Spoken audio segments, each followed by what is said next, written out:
Hello beautiful people, welcome back to my channel. It's me, Jennifer, again.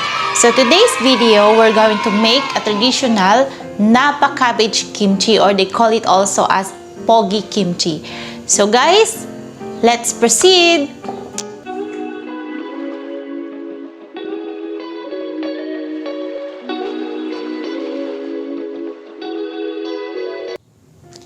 Okay, the first thing we have to do is the salting process, but of course we have to cut first our Napa cabbage.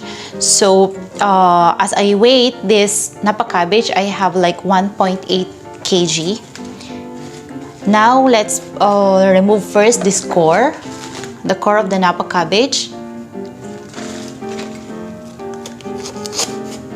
Let's remove this.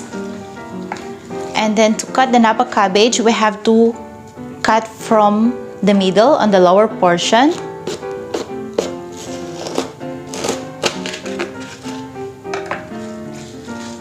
And then let's tear it apart. Ang sakit nun, best, tear it apart. And same thing, we have to cut again in the middle.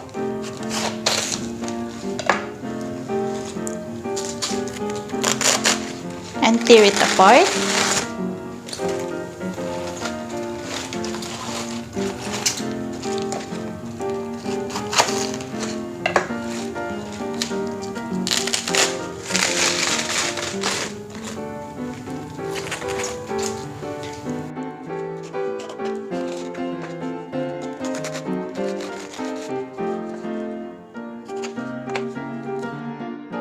If you never tried to make a kimchi before, this video will show you the simplest and easiest way on how to make a kimchi.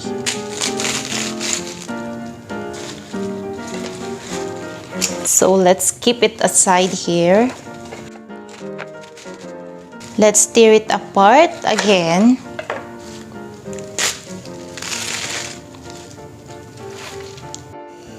You're going to cut the Napa cabbage according to size. So if the Napa cabbage is big, you can cut it into 8 pieces. And if it's small, you can cut it into 4 pieces like this. Now we have to remove the excess core here. Now that we're done cutting our Napa cabbage, let's wash it with the cold water and drain a little bit.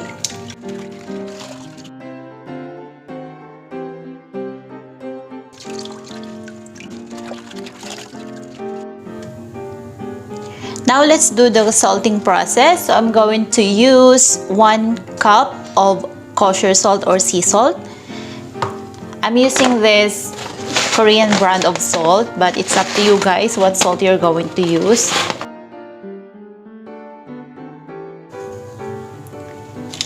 Let's put the salt in between the leaves. So the bigger the leaves, the more salt you have to put.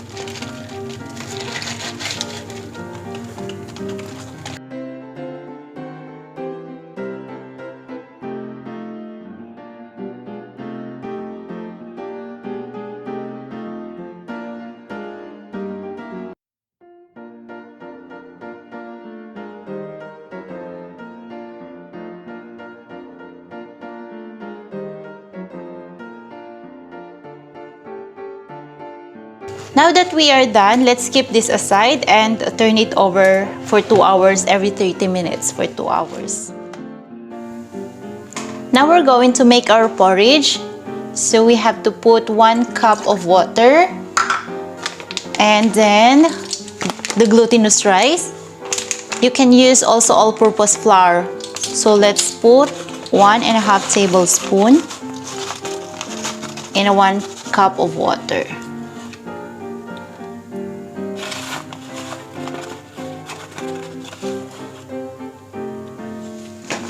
And then let's put also a 1 tablespoon of sugar.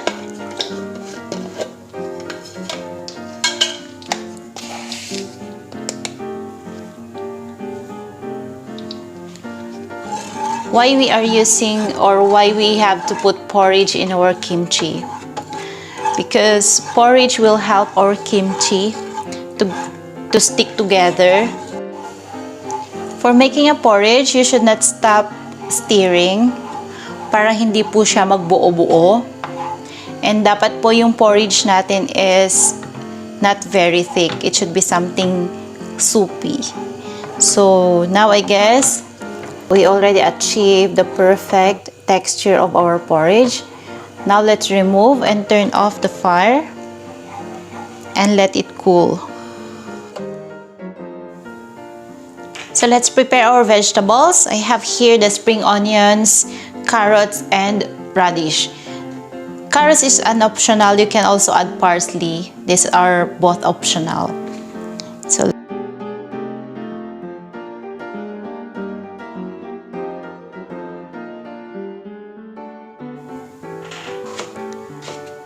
let's start cutting our radish into matchsticks.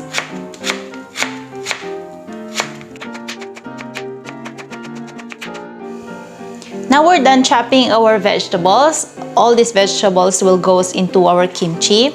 Let's proceed blending our garlic, onion, and ginger. So let's start. It depends on how much kimchi you're going to make. So if you're going to make like 6 pounds or 3 kg kimchi, you have to put a lot of vegetable. I mean, a lot of ginger and a lot of garlic also.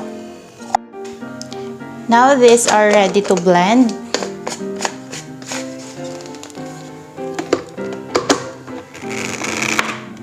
Okay.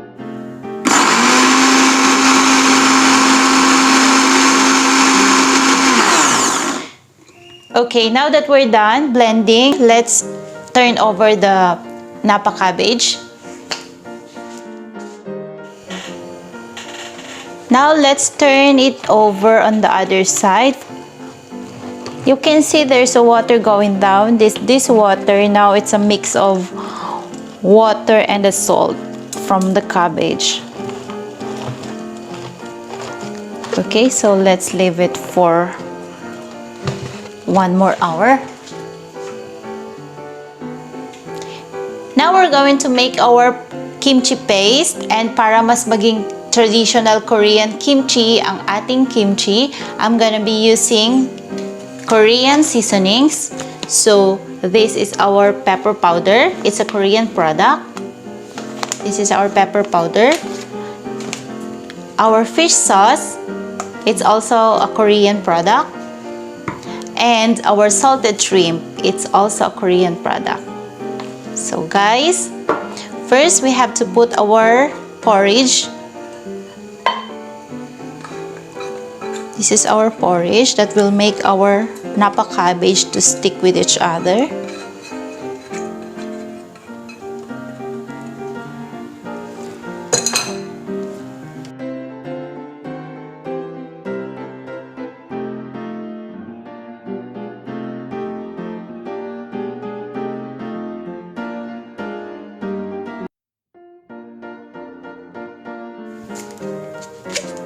Now I'm going to put 1/4 cup fish sauce.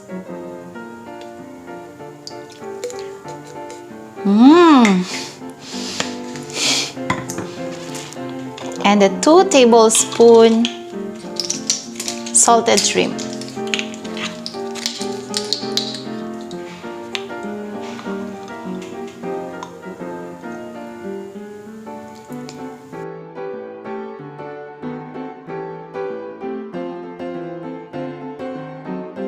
Put a 1 cup pepper. This is totally depends on your kimchi, how if you want a very spicy kimchi, you can add.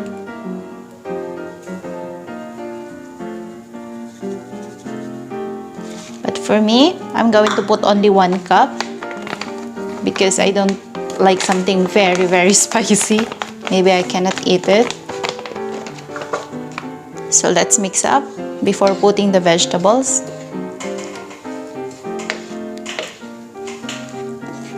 You have to mix it very well.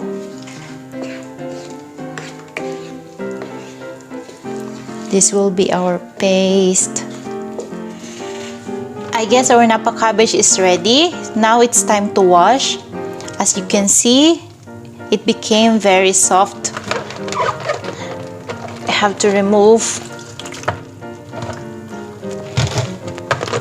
and wash it very good.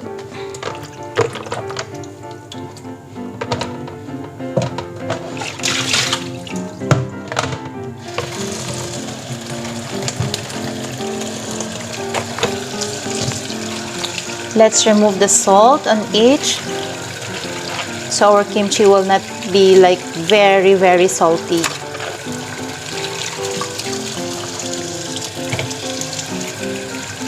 You can wash it 2 times, guys. Now let's wash it one more.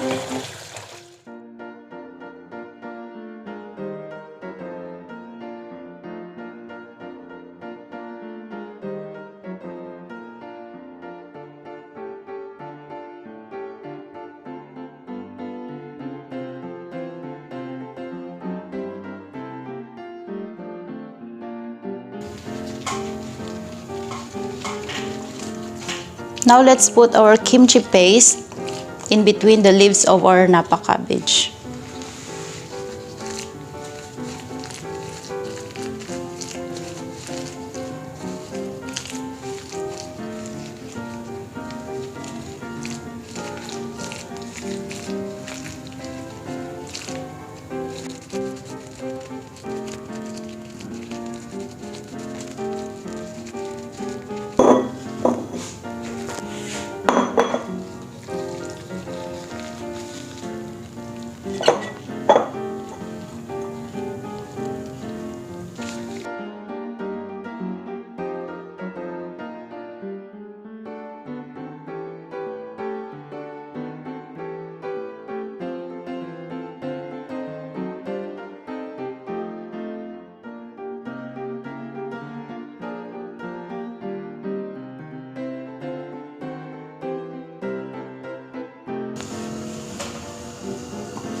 Now we have to press.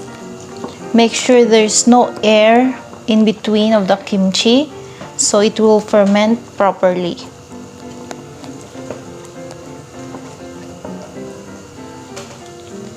And we should leave at least a little bit of space for the air.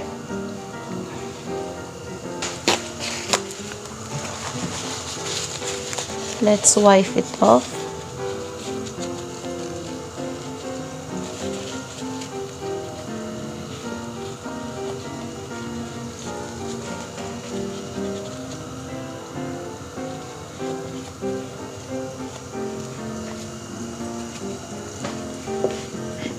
So now let's keep it for like 36 hours.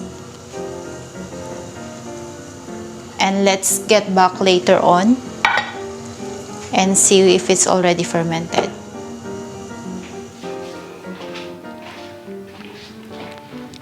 Okay guys, so ito na nga yung ating ginawa. Let's open it. Ang ganda ng meaning, di ba? Love is all you need. Oppa. Charot. Okay guys, titignan natin. Ta-da-da! So, nag-start na siya mag-ferment.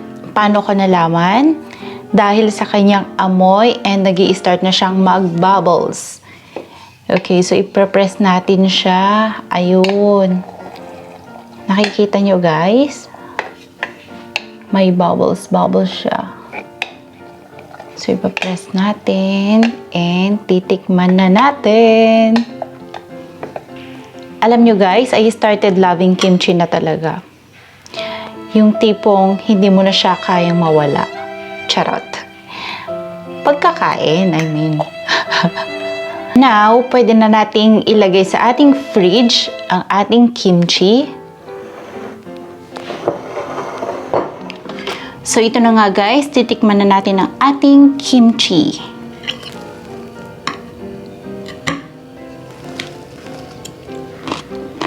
Wow! Grabe ang harap.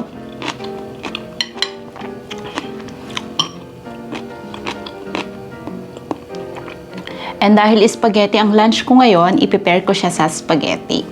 Kasi nga para sa akin, ang kimchi, pwede siyang i-pair sa kahit anong ulam. Kahit nga may sabaw eh. Kasi nga paborito ko siya. And guys, take note. According sa nutritionist, ang kimchi has a tons of health benefits. It is good for the heart. It may help lower your blood sugar. It has a probiotics. It may help lose weight. And madami pang iba guys. I-google nyo na lang po. Okay, and guys, before this video ends, I would like to shout out sa aking mga office mates, si Osama Khan and Abigail Barandino, and syempre kay Kuya Sniper June, at syempre sa aking super duper mabait na friend na si Christine de la Cruz Iringan. Guys, thank you for watching, and I hope this simple video brings inspiration to your lives, and please don't forget to like and subscribe to be notified for my upcoming videos. Stay safe everyone, see you in my next vlog.